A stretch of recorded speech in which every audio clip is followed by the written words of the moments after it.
नमस्कार दोस्तों, एक बार फिर से आपका स्वागत है द सीरियस कॉमेडी शो में।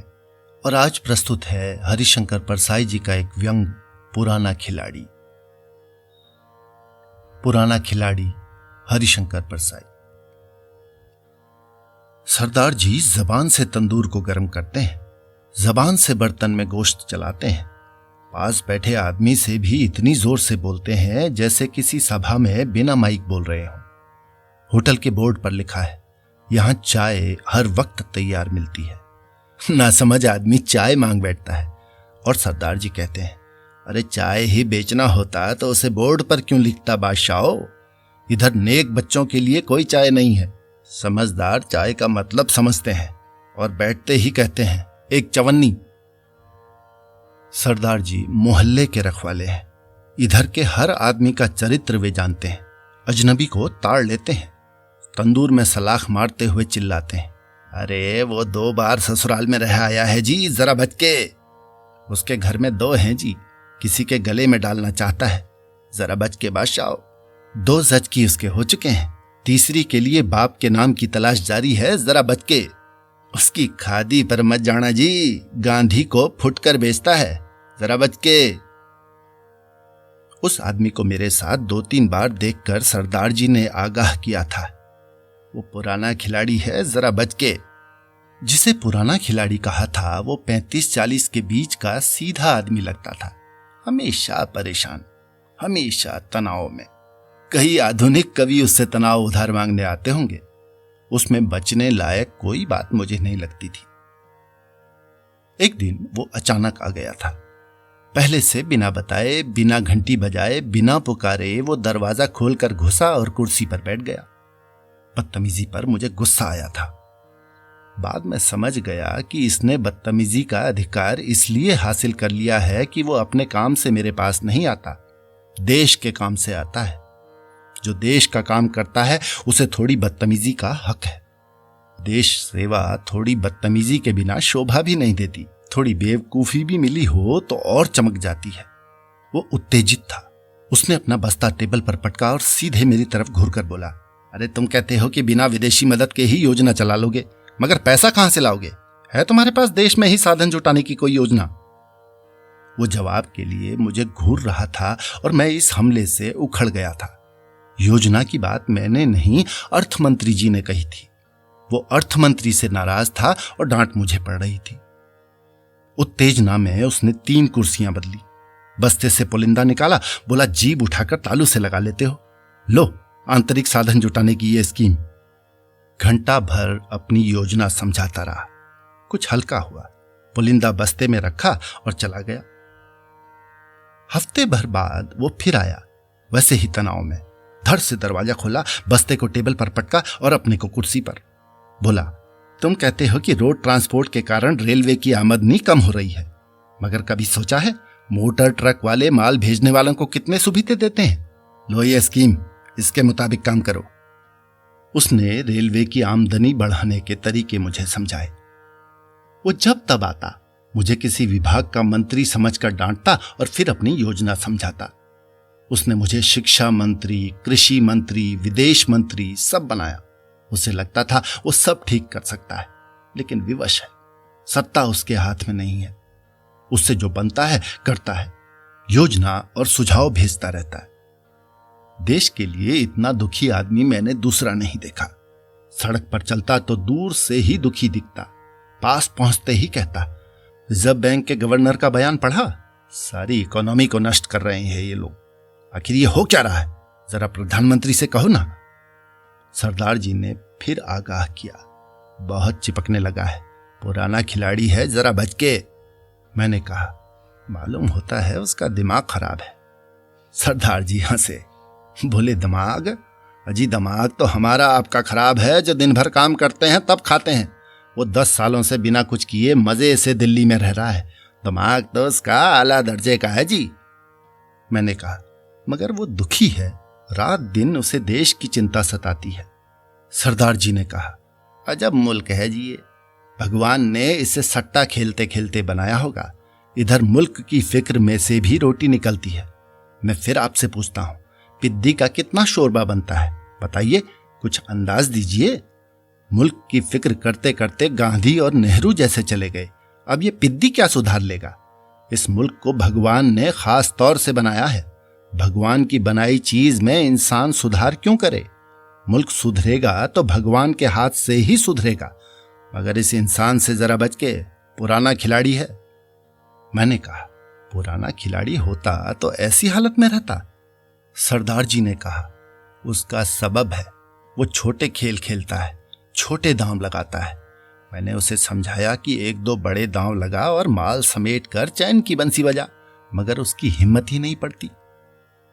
सरदार जी मुझे उससे बचने के लिए बार बार आगाह करते, पर खुद उसे कभी नाश्ता करा देते, कभी रोटियां दे देते, कभी रुपये दे देते। मैंने पूछा तो सरदार जी ने कहा, आखिर इंसान है जी, फिर उसके साथ बीवी भी है। उसने वो कमाल कर दिखाया है जो दुनिया में किसी से नहीं हुआ। उसने बीवी को ये मनवा लिया है कि वो देश की किस्मत पलटने के लिए पैदा हुआ है। वो कोई मामूली काम करके जिंदगी बर्बाद नहीं कर सकता, उसका एक मिशन है। बीवी खुद भी भगवान से प्रार्थना करती है कि उसके घरवाले का मिशन पूरा हो जाए। वो दिन पर दिन ज्यादा परेशान होता गया। जब तब मुझे मिल जाता और किसी मंत्रालय की शिकायत करता। अचानक वो गायब हो गया। 8-10 दिन नहीं दिखा तो मैंने सरदार जी से पूछा। उन्होंने कहा, डिस्टर्ब मत करो, बड़े काम में लगा है। कौन सा काम? सरदार जी ने कहा, उसकी तफसील में मत जाओ। बम बना रहा है, इनकलाबी काम कर रहा है। एक दिन वो सरकार के सर पर बम पटकने वाला है। सच? वो बम बना रहा है? हाँ जी, वो नया कॉन्स्टिट्यूशन बना रहा है। उसे सरकार के सिर पर दे मारेगा, दुनिया पलट देगा बादशाह। एक दिन वो संविधान लेकर आ गया और दुबला हो गया था, मगर चेहरा शांत था। फरिश्ते की तरह बोला, nothing will change under this constitution. संविधान बदलना ही पड़ेगा। इस देश को बुनियादी क्रांति चाहिए और बुनियादी क्रांति के लिए क्रांतिकारी संविधान चाहिए। मैंने नया संविधान बना लिया है। बस्ते से उसने पुलिंदा निकाला और मुझे संविधान समझाने लगा। ये प्रियम्बल है और ये फंडामेंटल राइट्स का खंड है। इस संविधान में एक बुनियादी क्रांति की बात है। देखो, मनुष्य ने अपने को राज्य के हाथों क्यों सौंपा था? इसलिए कि राज्य उसका पालन करे। राज्य का ये कर्तव्य है, मगर राज्य आदमी से काम करवाना चाहता है। ये गलत है। बिना काम किए आदमी का पालन होना चाहिए। मैं जो पिछले 10 सालों से कुछ नहीं कर रहा हूं, सो वो मेरा प्रोटेस्ट है। मैं राज्य पर नैतिक दबाव डालकर उसका कर्तव्य कराना चाहता हूं। मैं जानता हूं लोग मेरे बारे में क्या कहते हैं। I don't mind. छोटे लोग हैं, मेरे मिशन को नहीं समझ सकते।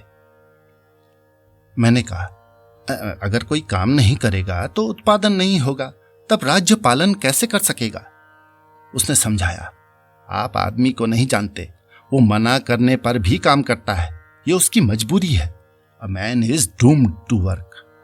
अगर राज्य कह भी दे कि कोई काम मत करो, तुम्हारा पालन हम करेंगे, तब भी ये लोग काम मांगेंगे। साधारण आदमी ऐसा ही होता है। इन्हें गिने मुझ आप जैसे लोग होंगे जो काम नहीं करेंगे। हमारा पालन उन घटिया बहुसंख्यकों के उत्पादन से होगा। वो अपने संविधान से बहुत संतुष्ट था। एक दिन वो एक फोटोग्राफ लेकर आया। फोटो में वो संविधान प्रधानमंत्री को दे रहा है। बोला, मैंने संविधान प्रधानमंत्री को दे दिया। उन्होंने आश्वासन दिया है कि जल्दी ही इसे लागू किया जाएगा। सरदार जी ने कहा, आजकल फोटो पर जिंदा है, प्रधानमंत्री से मिलाया है। उसकी बीवी घर भाग रही थी सो थम गई है। इस फोटो को अच्छे धंधे में लगाए तो अच्छी कमाई कर सकता है, मगर वो जिंदगी भर रिटेल करता रहेगा। 2-3 महीने उसने इंतजार किया, संविधान लागू नहीं हुआ। वो अब फिर परेशान हो गया। कहता, ये सरकार झूठ पर जिंदा है। मुझे प्रधानमंत्री ने आश्वासन दिया था कि जल्दी ही मेरा संविधान लागू हो जाएगा, पर अभी तक संसद को सूचना ही नहीं दी। अंधेर है, मगर मैं छोड़ूंगा नहीं। एक दिन सरदार जी ने बताया, पुराना खिलाड़ी संसद के सामने अनशन पर बैठ गया है। राम धुन लग रही है, बीवी गा रही है, सबको सन्मति दे भगवान। इसे सबकी क्या पड़ी है? यही क्यों नहीं कहती कि मेरे घर वाले को सन्मति दे भगवान। तीसरे दिन उसे देखने गया। वो दरी पर बैठा था। उसका चेहरा सौम्य हो गया था। भूख से आदमी सौम्य हो जाता है। तमाशाइयों को वो बड़ी गंभीरता से समझा रहा था। देखो, इंसान आजाद पैदा होता है, मगर वो हर जगह जंजीरों से जकड़ा रहता है। मनुष्य ने अपने को राज्य को क्यों सौंपा? इसलिए ना कि राज्य उनका पालन करेगा, मगर राज्य की गैर जिम्मेदारी देखिए कि मुझ जैसे लोगों को राज्य ने लावारिस की तरह छोड़ रखा है। Nothing will change under this constitution. मेरा संविधान लागू करना ही होगा, लेकिन इससे पहले राज्य को फौरन मेरे पालन की व्यवस्था करनी होगी। ये मेरी मांगे हैं। सरदार जी ने उस दिन कहा था, बिजली मंडरा रही है बादशाह, देखो किसके सिर पर गिरती है, जरा बच के। सरकार की तरफ से उसे धमकी दी जा रही थी। घर जाने के लिए किराए का लोभ भी दिया जा रहा था, मगर वो अपना संविधान लागू करवाने पर तुला था। 7वें दिन सुबह जब मैं बैठा अखबार पढ़ रहा था, वो अचानक अपनी बीवी के सहारे मेरे घर में घुस आया। पीछे कुली उसका सामान लिए थे। उसने मुझे मना करने का मौका ही नहीं दिया। वो अपने घर की तरह इत्मीनान से घुस आया। मेरे सामने वो बैठ गया। आंखें धंस गई थीं, शरीर में हड्डियां रह गई थीं। मैं भौंचक उसे देख रहा था। वो इस तरह मेरे घर में घुस आया था कि मुझसे कुछ कहते ही नहीं बन रहा था, मगर उसके चेहरे पर सहज भाव था। धीरे धीरे बोला, प्रधानमंत्री ने आश्वासन दे दिया है। मैं कुछ नहीं बोल सका। वो बोला, कमजोरी बहुत आ गई है। कुछ ऐसा भाव था उसका जैसे मेरे लिए प्राण दे रहा हो। कमजोरी भी उसे मेरे लिए ही आई हो। उसने बीवी से कहा, उस कमरे में कुछ दिन रहने का जमा लो। मेरी बोलती बंद थी। उसने अचानक हमला कर दिया था। मुझे लगा जैसे किसी ने पीछे से मेरी कनपटी पर ऐसा चांटा जड़ दिया हो कि मेरी आंखों में तितलियां उड़ने लगी हैं। उसने मना करने की हालत भी मेरी रहने नहीं दी। मैं मूढ़ की तरह बैठा था और वो बगल के कमरे में जम गया था। थोड़ी देर बाद वो आया। बोला, जरा 1-2 सेर अच्छे मौसमी मंगा कर दो। कहकर वो चला गया। मैं सोचता रहा, इसने मुझे किस कदर अपाहिज बना दिया है। इस तरह मौसमी मंगाने के लिए कहता है जैसे मैं इसका नौकर हूं और इसने मुझे पैसे दे रखे हैं। मैंने मौसमी मंगा दी। वो मेरे नौकर को जब तब पुकारता और हुक्म दे देता, शक्कर ले आओ, चाय ले आओ। उसने मुझे अपने ही घर में अजनबी बना दिया था। वो दिन में 2 बार मुझे दर्शन देने निकलता।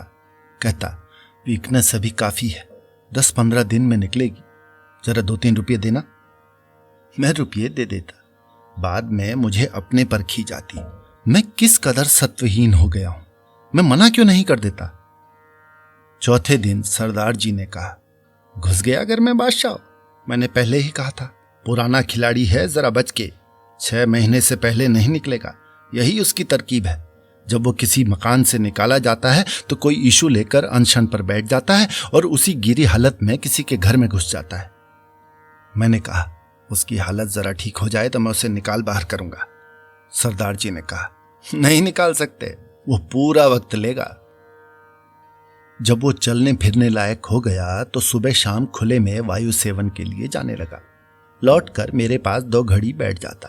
कहता, प्राइम मिनिस्टर अब जरा सीरियस हुए हैं, एक कमेटी जल्दी ही बैठने वाली है। एक दिन मैंने कहा, अब आप दूसरी जगह चले जाइए, मुझे बहुत तकलीफ है। उसने कहा, हाँ, प्रधानमंत्री का पीए दूसरे मकान का इंतजाम कर रहा है, होते ही चला जाऊंगा, मुझे खुद यहां बहुत तकलीफ है। उसमें न जाने कहां का नैतिक बल आ गया था कि मेरे घर में रहकर मेरा सामान खाकर वो ये बताता था कि मुझ पर एहसान कर रहा है। कहता है, मुझे यहां खुद बहुत तकलीफ है। सरदार जी पूछते हैं, निकला? अभी नहीं निकलेगा, पुराना खिलाड़ी है। सरदार जी, आपके यहां इतनी जगह है, उसे वहीं कुछ दिन रख लीजिए ना। उसके साथ औरत है, अकेला होता तो कहता पड़ा रहे, मगर औरत के डर से तो पंजाब से भाग कर आया और तुम इधर औरत को ही यहां डालना चाहते हो। उसके रवैये में कोई फर्क नहीं पड़ा। सुबह स्नान पूजा के बाद वो नाश्ता करता, फिर पोर्टफोलियो लेकर निकल जाता। जाते जाते मुझसे कहता, जरा संसदीय मामलों के मंत्री से मिलाऊं। आखिर मैंने सख्ती करना शुरू किया। सुबह शाम उसे डांटता, उसका अपमान करता। उसके चेहरे पर शिकन नहीं आती। कभी वो कह देता, मैं अपमान का बुरा नहीं मानता, मुझे इसकी आदत पड़ चुकी है, फिर जिस महान मिशन में मैं लगा हुआ हूं उसे देखते हुए छोटे छोटे अपमानों की अवहेलना ही करनी चाहिए। कभी जब वो देखता कि मेरा मूड बहुत खराब है तो वो बात करना टाल जाता, कागज पर लिख देता, आज मेरा मौन व्रत है। आखिर मैंने पुलिस की मदद लेने का तय किया। उसने कागज पर लिख दिया, आज मेरा मौन व्रत है। मैंने कहा, तुम मौन व्रत रखे रहो, कल पुलिस तुम्हारा सामान बाहर फेंक देगी। उसने मौन व्रत फौरन त्याग दिया और मुझे मनाता रहा। कहा, 3-4 दिनों में कहीं रहने का इंतजाम कर लूंगा। सुबह वो तैयार होकर निकला। उसने कहा, एक जगह रहने का इंतजाम कर रहा हूं, जरा 4-5 रुपए दीजिए। 5 रुपए किस लिए? जगह तय करने जाना है ना, स्कूटर से जाऊंगा। बस में क्यों नहीं जाते? मैं रुपया नहीं दूंगा। तो मैं नहीं जाता, यहीं रह जाऊंगा। मैंने पस्त होकर उसे 5 रुपए दे दिए। शाम को वो लौटा और बोला, मैं दूसरी जगह जा रहा हूं, आपको 1 महीने में ही छोड़ दिया। किसी का घर मैंने 6 महीने से पहले नहीं छोड़ा। एक तरह से आपके ऊपर मेरा एहसान ही है। जरा 25 रुपए दीजिए। 25 रुपए किस लिए? अरे कुली को पैसे देने पड़ेंगे, फिर नई जगह जा रहा हूं, 2-4 दिनों का खाने का इंतजाम तो होना ही चाहिए। ये मेरी जिम्मेदारी नहीं है, मेरे पास रुपये नहीं है। तो फिर आज नहीं जाता, जिस दिन आपके पास 25 रुपए हो जाएंगे उस दिन चला जाऊंगा। मैंने 25 रुपए उसे फौरन दे दी। उसने सामान बाहर निकलवाया, बीवी को बाहर निकाला, फिर मुझसे हाथ मिलाते हुए बोला, कुछ ख्याल मत कीजिए, नो इल विल। मैं जिस मिशन में लगा हुआ हूं उसमें ऐसी स्थितियां आती ही रहती हैं, मैं बिल्कुल फील नहीं करता। मैं बाहर निकला तो सरदार जी चिल्लाए, चला गया? मैंने कहा, हाँ चला गया। कितने में गया? 25 रुपए में। सस्ते में चला गया, 100 रुपए से कम में नहीं जाता वो। पुराना खिलाड़ी अब भी कभी कभी कहीं मिल जाता है, वैसी ही परेशानी, वैसा ही तनाव। वो भूल गया है कि कभी मैंने उसे जबरदस्ती घर से निकाला था। कहता है, अरे प्रधानमंत्री की अक्ल पर क्या पाला पड़ गया? कहते हैं कि हम किसी भी स्थिति में रुपये को डी वैल्यू नहीं करेंगे। अरे मैं कहता हूं, डी वैल्यू नहीं करोगे तो दुनिया के बाजार से निकाल नहीं दिए जाओगे। जरा प्रधानमंत्री को समझाइए ना। वो चिंता करता हुआ आगे बढ़ जाता है। तो मित्रों, ये था हरिशंकर परसाई जी का व्यंग पुराना खिलाड़ी। आपको कैसा लगा कमेंट करके जरूर बताइएगा। और आपके जो भी हिंदी साहित्य से प्रेम करने वाले मित्र हों उन्हें इस चैनल के बारे में अवश्य बताएं, ताकि ये कहानियां ज्यादा से ज्यादा लोगों तक पहुंच सकें और मेरा लगातार काम करते रहने के लिए उत्साहवर्धन होता रहे। द सीरियस कॉमेडी शो पर आपके आगमन का बहुत बहुत धन्यवाद।